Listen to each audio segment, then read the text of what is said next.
Check out how you can get those solar panels installed at your home or residence by going to onesolarsolution.com.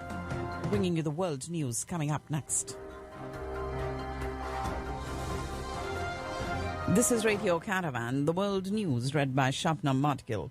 Wildfires have burned through a record number of acres in California this year as firefighters continue to battle several large blazes across the state. The state's Department of Forestry and Fire Protection says more than 2 million acres have burned, more than the size of Delaware. One fire, the El Dorado, which has spread over 7,000 acres, was started by a gender reveal party. California is also currently experiencing a record heat wave. Los Angeles County reported its highest ever temperature of 121 degrees. Although temperatures are expected to drop from today onwards, it may bring strong winds which could fan the flames, according to the National Weather Service warning.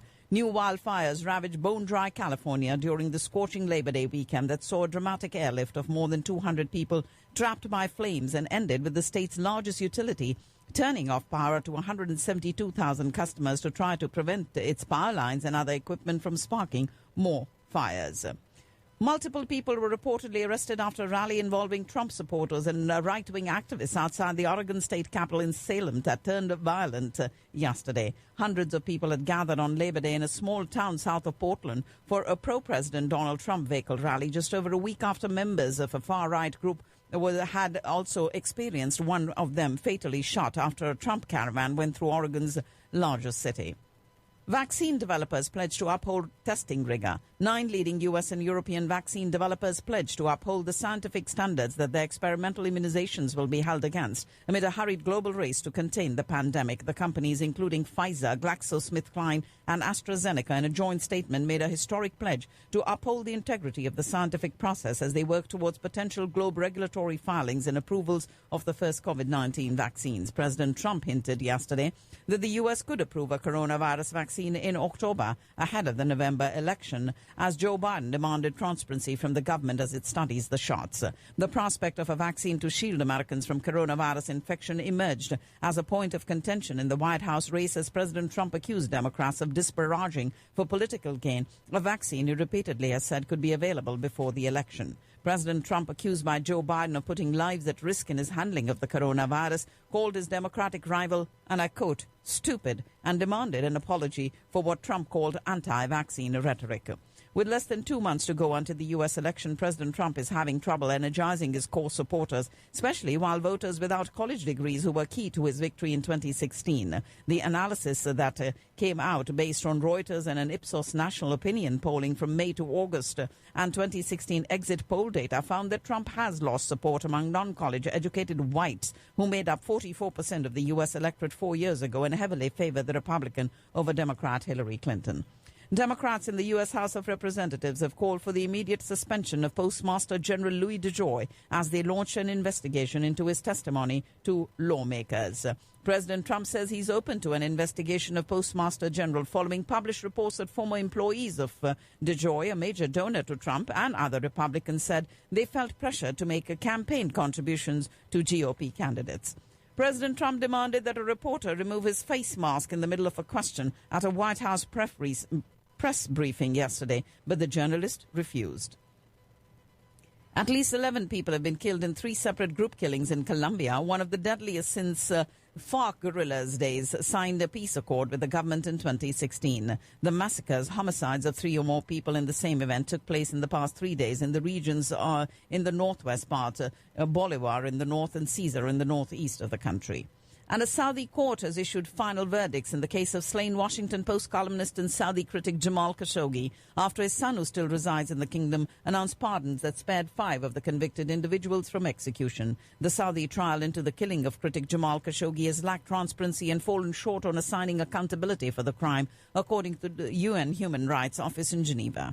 And Yemen's Iran-aligned Houthi group has said it aimed a number of drones at Saudi Arabia's Aba International Airport early this morning and put it out of action for several hours.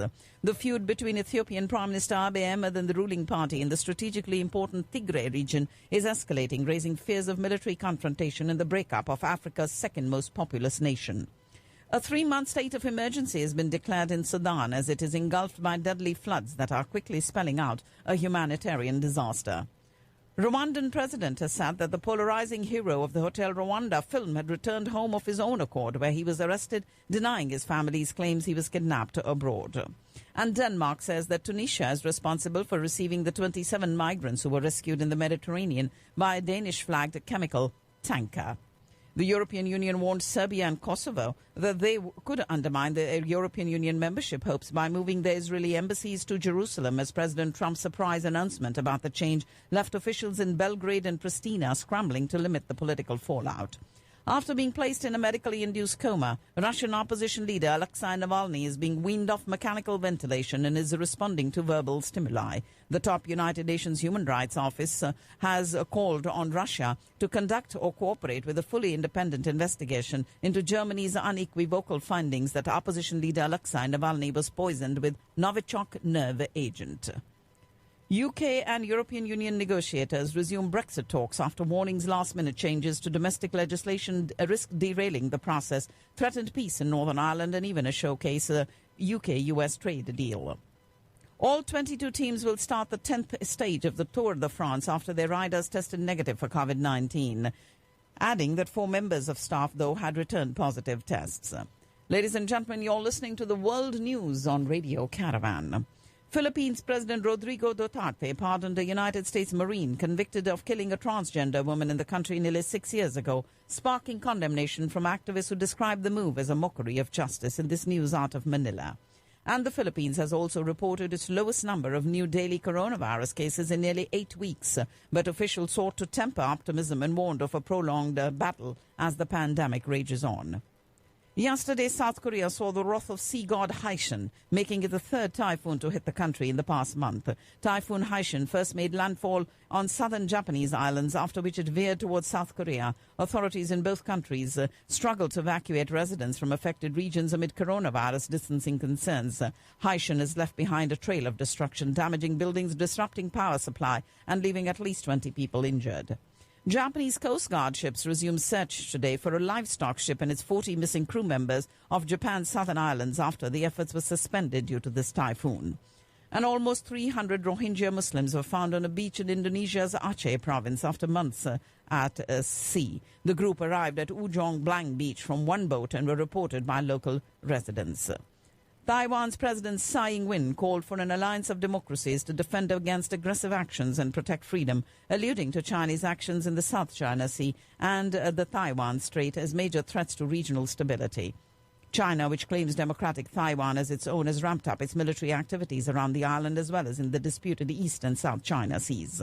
Police in China's Inner Mongolian region have detained at least 23 people following protests last week against a new policy that replaces Mongolian language textbooks with Chinese ones in classrooms. And Chinese leader Xi Jinping today praised China's role in battling the coronavirus pandemic and expressed support for the World Health Organization in a repudiation of U.S. criticism and a bid to rally domestic support for Communist Party leadership. China has passed an extraordinary and historic test with its handling of the coronavirus, he said, at a triumphant awards ceremony for medical professionals decorated with bugle calls and applause. India and China have accused each other today of making provocative military moves and firing warning shots along their disputed border, despite talks on ending the escalation tensions.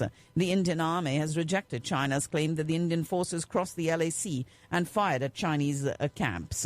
2 days before External Affairs Minister Jai Shankar meets his Chinese counterpart Wang Yi in Moscow, there are reports of a scuffle between the Indian Army and an aggressive People's Liberation Army on the Rizang-La-Rechin-La ridgeline, with some injuries sustained by Indian troopers as China wants to unilaterally change the status quo south of Pangong Tso. The centre has ordered the attachment of properties of US-based Sikhs for Justice leader and designated terrorist Gurpatwant Singh Pannam under the Unlawful Activities Prevention Act. This is the first time that the Indian government has attached property under this act since its amendment last year.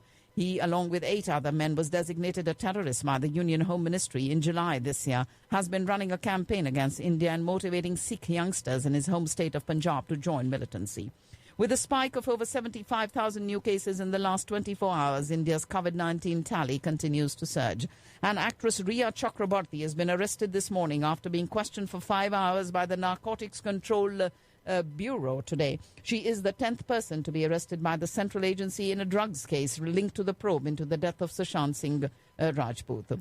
Telangana Chief Minister Chandrasekhar Rao piloted a resolution through the State Assembly to ask the centre to confer the Bharat Ratna, the country's highest civilian award, on former Prime Minister P.V. Narasimha Rao to mark his birth centenary being celebrated this year. The death toll from a rock slide in Khyber Pakhtunkhwa's Mohmand district has risen to 19 today after 6 more bodies were pulled from the rubble by rescue officials. And educational institutions across Pakistan will reopen in phases starting the 15th of this month. A recent study by the Aga Khan University researchers has revealed that 9 out of 10 COVID-19 patients in Karachi were asymptomatic. The confirmed cases in Pakistan, 299,233, with 6,350 deaths reported. And that, ladies and gentlemen, is all that I have in the news for you today.